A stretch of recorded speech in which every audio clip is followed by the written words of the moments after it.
नमस्कार। हिमाचल दस्तक में एक बार फिर आपका स्वागत है। मैं हूं आपके साथ मस्तराम डलैल। पेश करते हैं हिमाचल प्रदेश की प्रमुख खबरें। हिमाचल प्रदेश में कल से अगले 4 दिन तक भारी बारिश और फ्लैश फ्लड का अलर्ट जारी रहेगा। मौसम विज्ञान केंद्र ने 28 से 31 जुलाई के बीच हिमाचल प्रदेश में हैवी टू हैवी रेनफॉल होने का ऑरेंज अलर्ट जारी किया है। यानी 28 जुलाई को हिमाचल के बिलासपुर व सिरमौर में भारी बारिश होगी, जबकि 29 जुलाई को सिरमौर में बारिश का अलर्ट रहेगा। 30 जुलाई को चंबा, कांगड़ा, मंडी, शिमला व सिरमौर में भारी बारिश होगी, जबकि 31 जुलाई को ऊना, बिलासपुर, चंबा, कांगड़ा व शिमला में बहुत ज़्यादा बारिश होने का अलर्ट जारी किया गया है।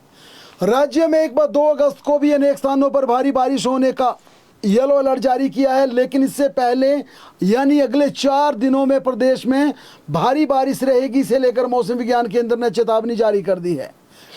कुल्लू जिला के कसोल में कथित अवैध रेप पार्टी और नशीले पदार्थों के इस्तेमाल से जुड़े मामले में हिमाचल प्रदेश सरकार और कुल्लू के तत्कालीन प्रशासनिक अधिकारियों को सुप्रीम कोर्ट से राहत मिल गई है। सुप्रीम कोर्ट ने हिमाचल प्रदेश हाई कोर्ट द्वारा जारी उस आदेश पर फिलहाल रोक लगा दी है, जिसके तहत कुल्लू के उपायुक्त, पुलिस अधीक्षक और संबंधित एसडीएम के खिलाफ एफआईआर दर्ज करने, एसआईटी गठित करने और विभागीय कार्रवाई शुरू करने के आदेश जारी किए थे। सर्वोच्च न्यायालय ने स्पष्ट किया कि मामले की अगली सुनवाई तक हिमाचल प्रदेश हाई कोर्ट के इन निर्देशों पर फिलहाल कोई कार्रवाई नहीं की जाएगी। राज्य हाईकोर्ट में प्रदेश के स्कूलों में नियुक्त हजारों कंप्यूटर अध्यापकों को नियमित करने से जुड़ी अवमानना याचिका पर सुनवाई अब 13 अगस्त तक टाल दी गई है। राज्य सरकार की ओर से कोर्ट को बताया गया कि एकल पीठ के फैसले को खंडपीठ के समक्ष अपील के माध्यम से चुनौती दी गई है। इस पर न्यायाधीश सुशील कुकरेजा ने मनोज कुमार शर्मा व अन्य द्वारा दायर अवमानना याचिका की सुनवाई 13 अगस्त को निर्धारित करने के आदेश पारित किए हैं। हिमाचल प्रदेश हाईकोर्ट ने सरकारी कर्मचारियों के पदोन्नति अधिकारों को लेकर स्पष्ट किया कि केवल किसी कर्मचारी के खिलाफ एफआईआर दर्ज होने या कोर्ट में चालान पेश करने को मात्र आपराधिक मामला लंबित नहीं माना जा सकता। जब तक सक्षम आपराधिक अदालत द्वारा आरोपी के खिलाफ औपचारिक रूप से आरोप तय नहीं कर दिए जाते, तब तक विभाग पदोन्नति के लिए सीलबंद लिफाफा प्रक्रिया नहीं अपना सकता। न्यायाधीश अजय मोहन गोयल ने याचिकाकर्ता राकेश कुमार द्वारा दायर याचिका को स्वीकार करते हुए ये आदेश पारित किए हैं। वहीं हिमाचल हाईकोर्ट ने एक अन्य मामले की सुनवाई करते हुए स्पष्ट किया कि यदि किसी पद पर प्रमोशन के लिए एक से अधिक चैनल उपलब्ध हैं और कर्मचारी ने स्वेच्छा से एक विकल्प चुन लिया है, तो वह बाद में उससे पीछे नहीं हट सकता, भले ही नई नियमावली में दूसरे चैनल में बेहतर अफसर आ गए हों। कर्मचारी अपने पुराने विकल्प को बदलकर दूसरे चैनल से प्रमोशन का दावा नहीं कर सकता। ये आज हिमाचल प्रदेश हाईकोर्ट ने स्पष्ट कर दिया। मुख्यमंत्री सुखविंदर सिंह सुक्खू ने आज कांगड़ा में मीडिया से बातचीत करते हुए केंद्रीय स्वास्थ्य मंत्री जेपी नड्डा के पेपर लीक से जुड़े बयान पर पलटवार किया। मुख्यमंत्री ने आरोप लगाया कि हिमाचल प्रदेश में पेपर लीक और भर्ती घोटाले की शुरुआत भारतीय जनता पार्टी के 2017 से 22 के बीच के शासनकाल में हुई थी।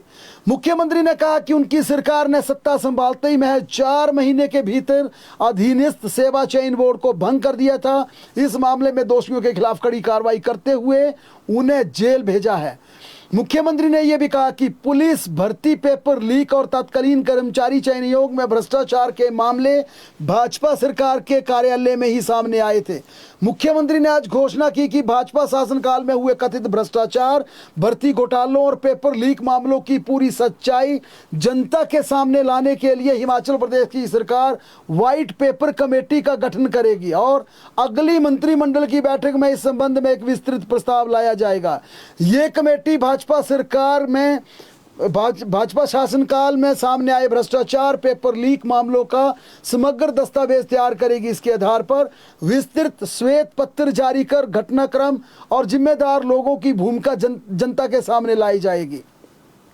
वहीं मुख्यमंत्री सुखविंदर सिंह सुक्खू ने भाजपा पर चुटकी लेते हुए कहा कि भाजपा के कई नेता हमारे संपर्क में है, लेकिन भ्रष्टाचार के आरोपों में डूबी पार्टी का हम कोई भी नेता हम अपनी पार्टी में लेने को तैयार नहीं है। मुख्यमंत्री ने फिर दोहराया, अगर किसी को जाना है, कोई जाना चाहता तो उसे हम रोकेंगे भी नहीं, लेकिन वहां यानी भाजपा से भी हम किसी को यहां पर लेने के लिए तैयार नहीं है।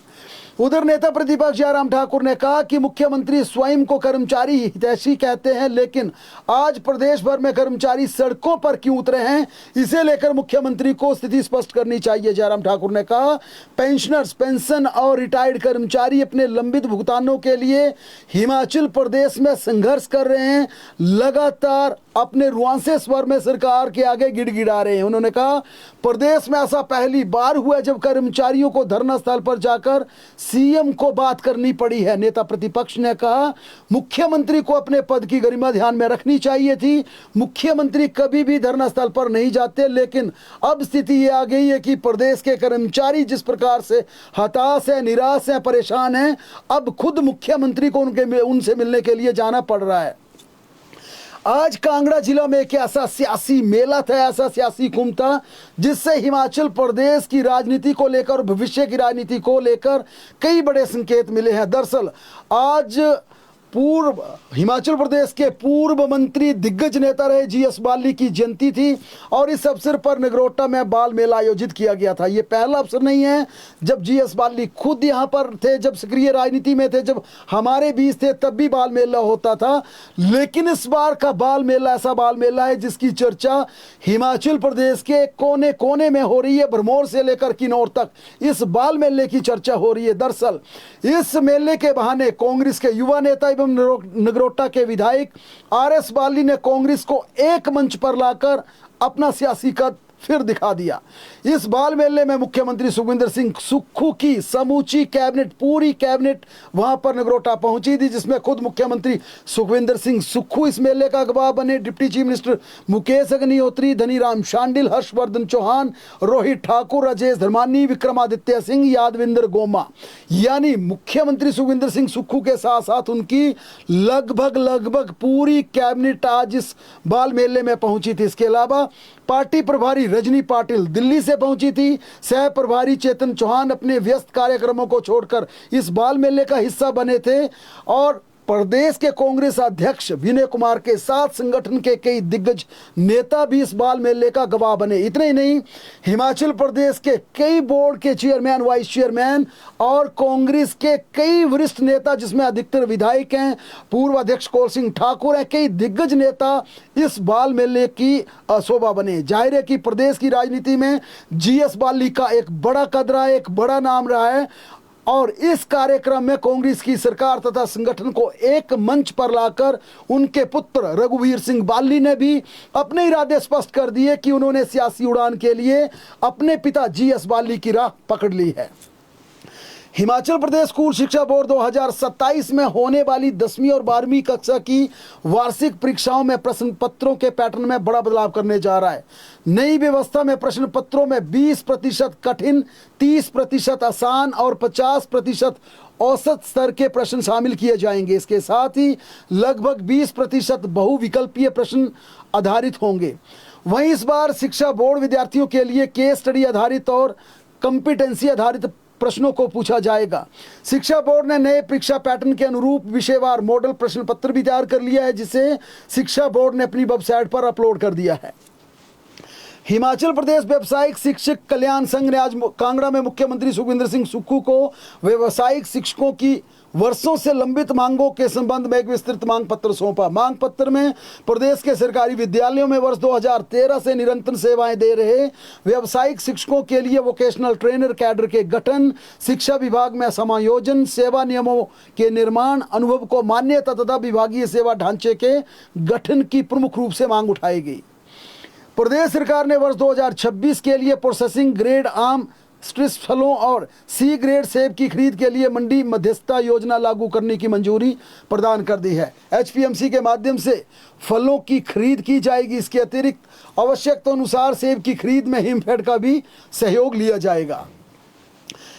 हिमाचल प्रदेश में पंचायतों के वाटरशेड फंड से कृषि उपकरणों की खरीद को लेकर एक बार फिर हिमाचल में सवाल उठने लगे हैं। दरअसल कैंची खरीद विवाद के बाद अब किन्नौर जिला के कल्पा विकास खंड की एक पंचायत में आरी की खरीद को लेकर कथित अनियमितताओं का मामला सामने आया है। आरोप है कि बाजार में करीब 271 रुपये के जीएसटी अलग से है में मिलने वाली आरी को 580 रुपये प्रति आरी की दर से खरीदा गया। आरटीआई के तहत प्राप्त जानकारी के अनुसार पंचायत पंडित ने बड़ी संख्या में आरी खरीदी और इन्हें कैंची के साथ लाभार्थियों को बांट दिया। भारतीय जनता पार्टी हिमाचल प्रदेश ने संगठन की ओर से अधिक सुदृढ़ एवं प्रभावी बनाने की दिशा में विभिन्न प्रकोष्ठों के प्रदेश संयोजकों एवं सह संयोजकों की नियुक्तियां कर दी हैं।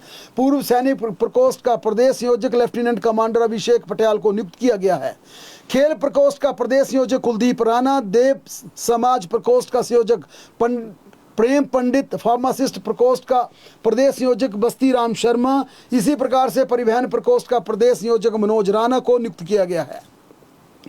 हिमाचल प्रदेश के प्रसिद्ध माता चिंतपूर्णी मंदिर में श्रद्धालुओं के लिए जारी किए जाने वाले सुगम पास में कथित फर्जीवाड़े का मामला सामने आया है। मंदिर ट्रस्ट की प्रारंभिक जांच में 19 जुलाई 2026 के 80 ट्रांजैक्शन संदिग्ध पाए गए हैं। इन ट्रांजैक्शन का पैसा मंदिर ट्रस्ट के खाते में नहीं पहुंचा, ये पैसा कहीं और गया। इसके बाद मंदिर अधिकारी संजीव कुमार ने चिंतपूर्णी थाना में अज्ञात लोगों के खिलाफ एफआईआर दर्ज करवा दी है। शिकायत के अनुसार चिंतपूर्णी मंदिर में श्रद्धालुओं को माई दास सदन में निर्धारित सॉफ्टवेयर के जरिए सुगम पास जारी किए जाते हैं, लेकिन इस दौरान 80 ट्रांजैक्शन संदेहास्पद पाई गई है, जिसके चलते ये एफआईआर दर्ज की गई है।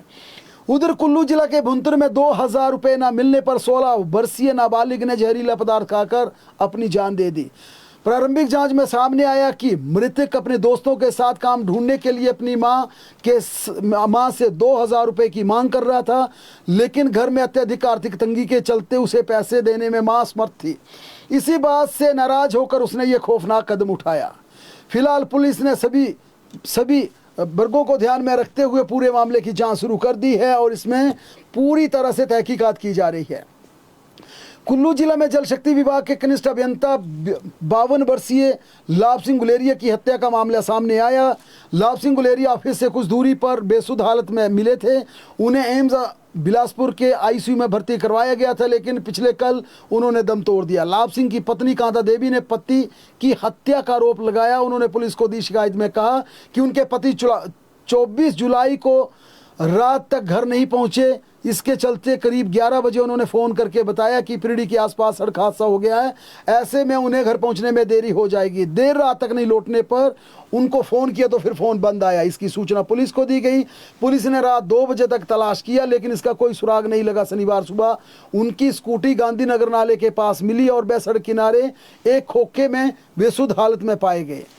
उधर चंबा जिले में बीती रात अंतर्राष्ट्रीय मिंजर मेले से लौट रहे 2 युवकों की बाइक बालू साहो मार्ग पर दुर्घटनाग्रस्त होकर सालखड़ में जा गिरी। हादसे में एक युवक सुरक्षित बाहर निकल आया, जबकि बाइक में सवार दूसरा युवक पानी के तेज बहाव में बह गया और लापता हो गया। बहरहाल प्रदेश की तमाम बड़ी खबरों के लिए लगातार जुड़े रहें हमारे साथ, देखते और पढ़ते रहें हिमाचल दस्तक।